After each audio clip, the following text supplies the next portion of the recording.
بسم اللہ الرحمن الرحیم۔ حضرت ابوبکر صدیق رضی اللہ تعالی عنہ جس وقت خلیفہ بنے، آپ رضی اللہ تعالی عنہ نے سب سے پہلے خطبہ ارشاد فرمایا۔ سب سے پہلے خطبہ کے اندر یہ بات ارشاد فرمائی، انی ولیت علیکم، کہ میں تمہارے اوپر حکمران خلیفہ بنایا گیا ہوں، ولست بخیرکم، اور میں تم سے بہتر نہیں ہوں،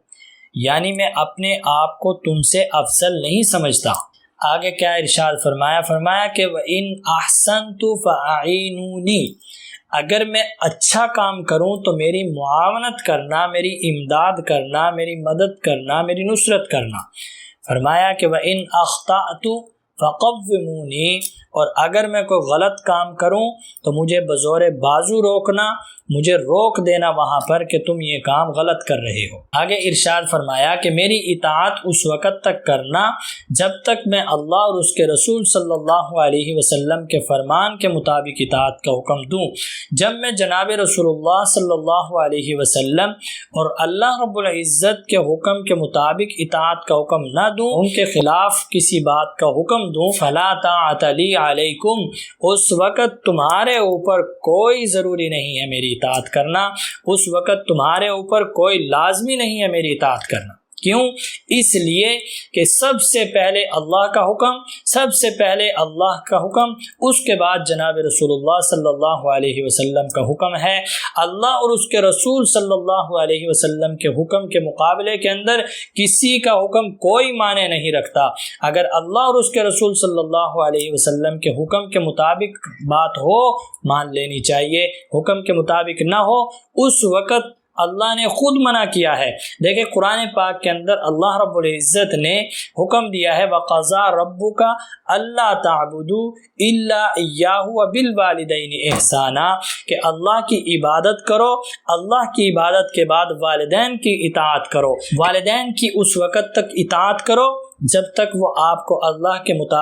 کے حکم کے خلاف حکم نہ دیں۔ جب آپ کو اللہ اور اس کے رسول کی بات کے خلاف حکم دیں، اس وقت والدین کی اطاعت بھی لازم نہیں ہے۔ خود اللہ رب العزت نے دوسرے مقام پر ارشاد فرمایا، وَإِن جَاهَدَاكَ عَلَىٰ أَن تُشْرِكَ بِي مَا لَيْسَ لَكَ بِهِ عِلْمٌ، کہ اس وقت جب آپ کو والدین میں سے کوئی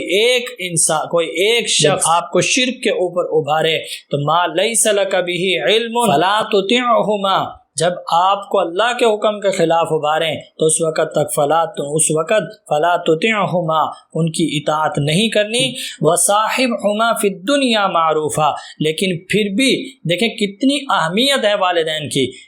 کیا فرمایا کہ شرک کا حکم دیں، اللہ کے حکم کے خلاف آپ کو ابھاریں، اللہ کے بات کے خلاف آپ کو بات کا حکم دیں، فلا تطعهما، بات نہیں ماننی، لیکن اہمیت، لیکن ان کا مقام اتنا ہے، وصاحبهما فی الدنیا معروفا، پھر بھی ان کے ساتھ دنیا کے اندر دستور کے مطابق احسان کرنا ہے۔ آج بعض عورتیں یہ بات پوچھتی ہیں، یہ مسئلہ پوچھتی ہیں کہ ہمارا شوہر ہمیں پردہ نہیں کرنے دیتا، ہمیں اس بات کا حکم دیتا ہے کہ میں شوہر ہوں، میرے دوستوں کی محفل میں بغیر پردے کے جاؤ۔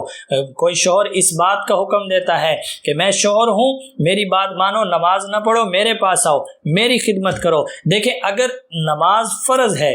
پردہ فرض ہے، نماز فرض ہے، اگر اس سے روکتا ہے، یہاں اللہ کے حکم کے خلاف بات ہے تو آپ نے یہاں پر اس کی بات نہیں ماننی۔ شوہر ہوگا اپنی جگہ، آپ اسے کہیں کہ شوہر ہیں آپ اپنی جگہ، یہاں پر اللہ کے حکم کے مد مقابل آپ کا حکم ہے تو یہاں پر آپ کی بات نہیں، ہم اللہ کی بات کو مانیں گے، یہاں پر آپ کی بات نہیں، اللہ کی بات چلے گی۔ شوہر ہوں گے آپ اپنی جگہ پر، لیکن جب جناب رسول اللہ صلی اللہ علیہ وسلم کی بات کے مد مقابل آپ کا حکم آئے گا تو آپ ایک حکم نہیں ہزاروں حکم ٹھکرانے کے لیے تیار ہیں۔ دیکھیں اللہ نے بھی یہی فرمایا کہ اگر آپ کو اللہ رب العزت اور رسول اللہ صلی اللہ علیہ وسلم کے حکم کے خلاف چلائیں، فلا تطعهما، تو اس وقت اطاعت نہیں کرنی۔ سیدنا صدیق اکبر رضی اللہ تعالی عنہ نے بھی یہی فرمایا کہ فلا طاعت لی علیکم، جب میں اللہ اور اس کے رسول صلی اللہ علیہ وسلم کی بات کے خلاف بات کروں اس وقت تک میری اطاعت تمہارے اوپر نہیں واجب کہ تم میری اطاعت کرو۔ بات اصل میں یہ سمجھانا مقصد ہے کہ جو شوہر اپنی بیویوں کو اللہ اور اس کے رسول صلی اللہ علیہ وسلم کے حکم کے خلاف چلانا چاہتے ہیں انہیں اس بات کا احساس ہونا چاہیے۔ جو والدین اپنی اولاد کو اپنی بیوی کو جو انسان اللہ اور اس کے رسول صلی اللہ علیہ وسلم کے مخالف چلانا چاہتا ہے اسے اس بات کا احساس ہونا چاہیے کہ میں غلط ہوں، حالانکہ انہیں احساس نہیں ہوتا، صرف یہی بات ان کے دماغ کے اندر ہوتی، بھائی میں شوہر ہوں، بھائی شوہر ہو تو کیا ہوا، اللہ اور اس کے رسول صلی اللہ علیہ وسلم کی بات کے خلاف آپ کی بات نہیں چلے گی،